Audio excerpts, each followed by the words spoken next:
Look at this radiator I pulled out of a 5-year-old SUV. The lower tank is full of what looks like chocolate pudding. Not coolant, not water, a brown, gritty sludge that smells faintly sweet, like burnt antifreeze and rust mixed together. The owner topped off with the wrong color coolant, orange, into yellow, and within 18 months his cooling system was a petri dish of gel and rust. The heater core gurgled like a coffee percolator, the water pump weep hole was crusted shut, and the repair estimate, with intake gaskets and a flush and a new pump, was just under $2,000. He thought he was saving himself a tow. He thought orange was orange. He was wrong, and the chemistry is going to explain exactly why. So let's talk about the myth that put that radiator on my bench. It's the single most expensive belief in driveway maintenance, and I hear it almost every week. It goes like this. My coolant is orange. The jug at the parts store is orange, so I'll just top it off and call it a day. Sometimes it's, mine is green, theirs is green, same thing. Sometimes it's the universal stuff says it mixes with everything. That last one is the most dangerous because the bottle is technically telling you the truth and a useful lie in the same sentence. Color in modern coolant chemistry is a marketing decision. It is not a specification. 2 jugs can be the exact same shade of orange and contain completely different additive packages. One built on organic acids, one built on a hybrid blend, one tinted to match a competitor's bottle so it sells better on the shelf. The dye does not protect your engine. The chemistry does. And the chemistry of one bottle can react with the chemistry of another bottle in ways that produce solid material, gel, scale, brown sludge, right inside the narrow passages your engine depends on to stay alive. That's the myth.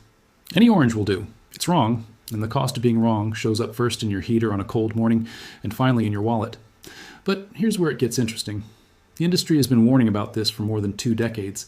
If you go pull technical service bulletins from General Motors, from Ford, from Stellantis, from Toyota, from Volkswagen, you will find language that reads almost identically across brands. TSBs warn against mixing coolant types. They warn against using non-spec fluids during top-off. They specify the exact part number of the approved coolant by VIN. Industry data shows that improperly mixed coolants can produce precipitates that obstruct flow in heater cores and radiator passages. The Society of Automotive Engineers has published peer-reviewed work on additive compatibility. Major suppliers, companies like BASF, Arteco, Prestone, Old World, publish compatibility charts that show clearly which chemistries should never share a cooling system. This isn't dealership scare talk to sell you a flush. It's repeated, cross-brand, decades-old engineering guidance. The mechanic at the corner shop knows it. The fleet manager at your local utility knows it. The owner's manual in your glove box almost certainly knows it. The only person in the conversation who usually doesn't know it is the driver standing in the parts store aisle looking for the cheapest jug that's the right color. Now let's get into the actual chemistry because this is where the analogy work pays off. There are roughly 5 families of modern coolant you'll meet in the wild, and you need to recognize them by chemistry, not by dye. The first is IAT, inorganic additive technology. That's the old school green stuff built on silicates and phosphates. Think of it like a thick coat of paint sprayed across every metal surface in your cooling system. It protects beautifully, but the paint wears off, which is why traditional green coolant has a service life of about 2 years or 30,000 miles. The second is OAT, organic acid technology. The corrosion inhibitor is built into the coolant as a chemical adsorbed layer that forms only where metal needs protecting. Picture a paint job that only paints itself onto rusting spots. Clever, but it depends on the right surface chemistry being present. OAT is what's in GM's Dex Cool in many Asian pink coolants, and in a lot of European long-life formulas. It can last 5 years or 150,000 miles when used correctly. The third is HOAT, hybrid organic acid technology. That's the yellow Chrysler G05, the gold Ford Spec, and a few others. HOAT takes the targeted organic acid protection of OAT and adds a small dose of silicate, basically the modern adsorb layer plus a thin priming coat for extra aluminum protection. Then there's NOAT with added nitrites, common in heavy diesel applications. There's P-HOAT, phosphate-enhanced, common in Asian vehicles. And there's SiOAT, silicate-enhanced organic acid, used in many European cars, including some Volkswagen and Mercedes platforms. Wait until you see what happens when you mix them. The technical term is additive depletion and precipitate formation. Here's the simple analogy. Imagine you've been brushing your teeth your whole life with toothpaste. Tomorrow morning, you decide to also chew an antacid tablet at the same time, plus a vitamin C tablet, plus a sip of milk. Individually, every one of those things is fine. Together, in the same mouth, at the same time, you get a chemical reaction that produces foam, chalky residue, and a coating on your tongue that doesn't belong there. Coolants behave the same way. The organic acids in OT will react with the silicates in IAT and HOAT to form insoluble compounds. The phosphates in HOAT will react with the hard water and calcium in some North American tap water to drop scale. The carboxylates in Cool, when contaminated with air through a chronically low overflow tank, will degrade and form a brown tar-like deposit. The real-world consequence is that this material, this gel, this scale, this sludge, does not stay in solution. It precipitates out. It drops to the lowest point in the cooling system. It collects on the smallest passages first, because those passages have the slowest flow and the most surface area per cubic inch of coolant. Why does that matter? Because the smallest passages in your cooling system are inside your heater core. They are about the diameter of a coffee stirrer, and once they clog, you don't just lose heat in the cabin. You lose a critical flow path, and the entire pressure balance of the cooling system starts to shift in ways the engineers never designed for.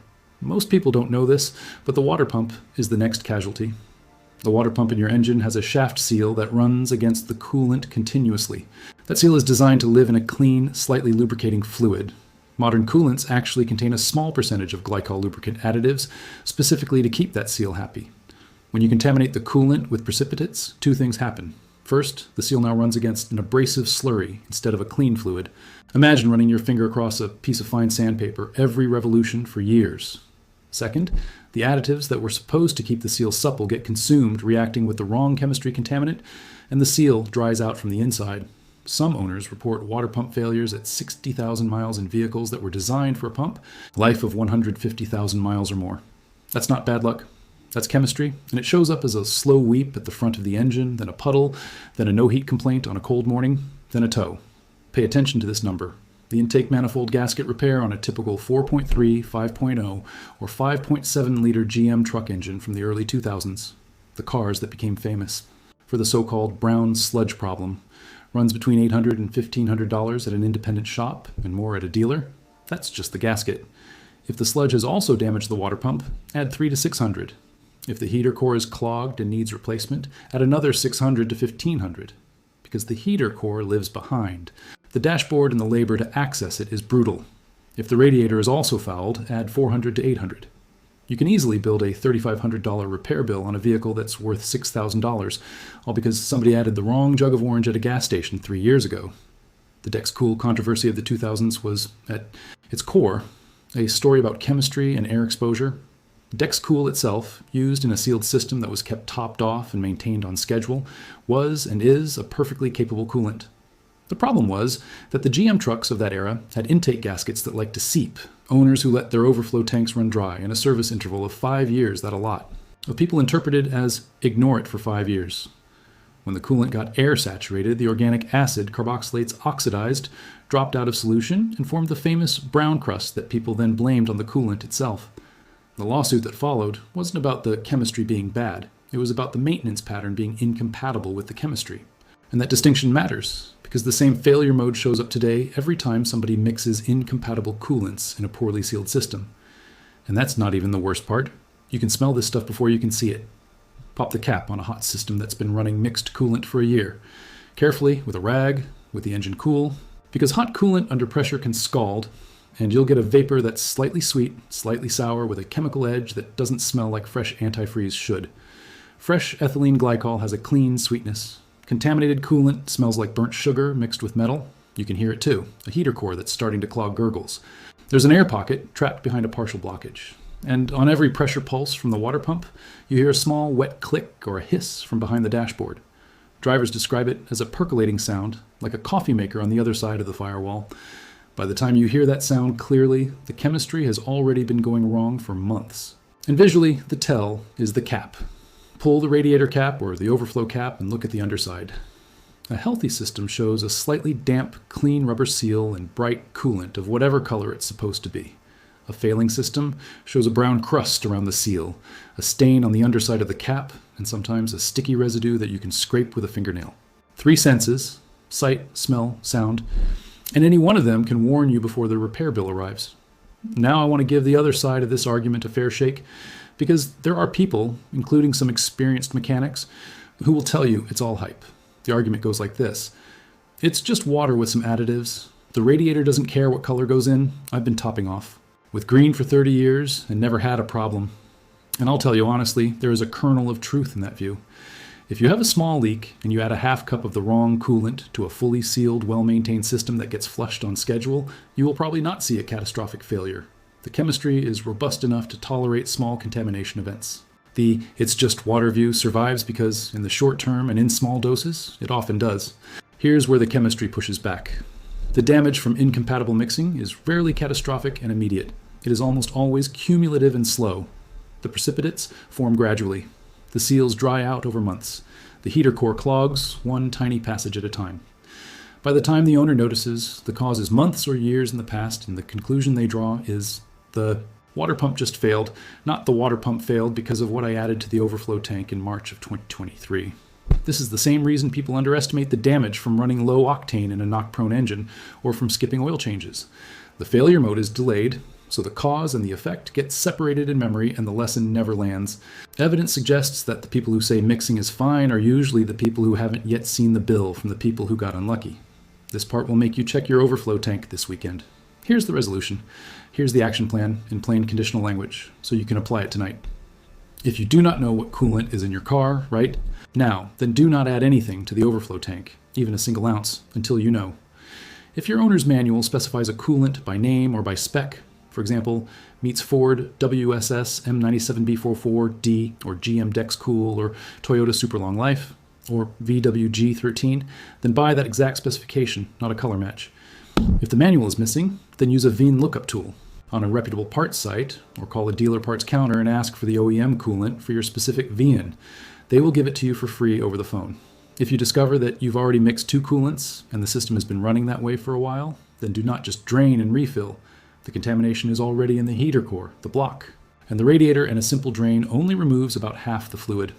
You will need a proper system flush, a multi-cycle process that uses distilled water and time and sometimes a chemical cleaner, and the right OEM spec coolant going back in.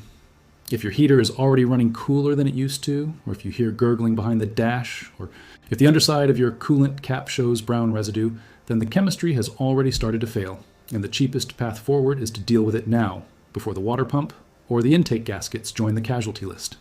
Physical action this week. Open your hood when the engine is fully cold, in daylight, where you can see. Find the coolant overflow tank, usually a translucent plastic bottle to one side of the engine bay marked with min and max lines. Look at the level first, then look at the color of the fluid. Then look at the inside walls of the tank for film or staining. Then unscrew the cap of the tank. Do not open the radiator cap itself on a warm engine, and look at the underside of the cap. Take a photo. If the color looks muddy, if there's brown residue, if there's a film on the inside walls, if the cap is crusted, you have your answer before you spend $1 at the parts store. The next step is the owner's manual, which is either in the glove box or available as a free PDF on the manufacturer's website. Find the section called Fluid Specifications, or Capacities and Specifications, and read what your specific year and engine wants. Write the spec number on a piece of tape and stick it inside the glove box door so you never guess again. That single piece of tape will save more cooling systems than any product I can recommend. A few more practical notes before the close. Distilled water matters. If your manual says to mix, concentrate 50-50 with water, that water needs to be distilled, not tap. Tap water in many regions carries enough calcium and magnesium to form scale in your system over time, and it can react with phosphate-based additives to drop precipitates of its own.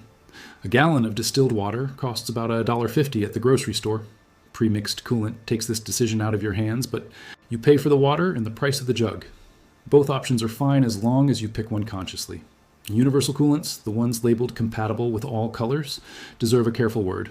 Some of them are genuinely engineered as broad-spectrum top-off fluids and can safely add a small volume to most systems without harm. Others are repackaged conventional coolant with a marketing claim on the bottle. The way to tell the difference is to look for the specific OEM specifications listed on the back label. A real universal coolant will list compliance with multiple OEM specs by name and number. A pretender will use vague language like compatible with all major brands without specifics. As a rule, evidence suggests that a true universal is acceptable for a small emergency top-off to get you home. But the right long-term answer is still a full flush and refill with the exact OEM spec for your vehicle. Treat universals as a bandage, not a cure. One last analogy and then the action. Think of your cooling system the way you think of your bloodstream. The coolant is the blood, the water pump is the heart, the radiator is the lungs, the heater core is a capillary bed, the thermostat is a valve. You would not mix two different blood types in a transfusion without checking compatibility, because the chemistry can produce clots, solids in a fluid system that's designed for free flow. Mixing incompatible coolants is the cooling system equivalent. It can produce clots. It can clog the smallest passages first. It can shorten the life of the pump, just as a stressed heart wears out sooner. The vehicle will keep driving for a long time after the problem starts, which is the dangerous part. The same way a body keeps walking around with elevated cholesterol for years before the wall finally fails. Quiet damage, delayed bills, a failure mode that always looks like bad luck and almost never looks like the real cause, which was a single decision made at a gas station 3 summers ago. So here's what I want you to do. Seriously, pop your overflow tank cap this weekend and look at what's in there. Look at the color, look at the level, look at the underside of the cap, and check your owner's manual against what you find. If something doesn't match, don't guess and don't top off. Park it for a day, look up the right spec for your VIN, and do it correctly. If you know somebody who's about to top off without checking, a parent, a teenager with their first car, a buddy who buys his coolant based on what's on sale, send them this video before they pour something into a system they don't understand. Cooling chemistry is one of the few places in driveway maintenance where a $5 mistake turns into a $3,000 repair, and the prevention is just a single careful look under the hood. Subscribe so you don't miss the follow-up on flushes, where I'll walk through the exact step-by-step on how to clean a contaminated system safely without damaging the heater core or the water pump seal. Drive safe, check your fluids, and remember, the color on the jug is just the dye. The chemistry is what protects your engine. Respect the chemistry, and your cooling system will outlast the car. Ignore it, and the car will outlast the cooling system by exactly one expensive afternoon. Check it this weekend. Subscribe.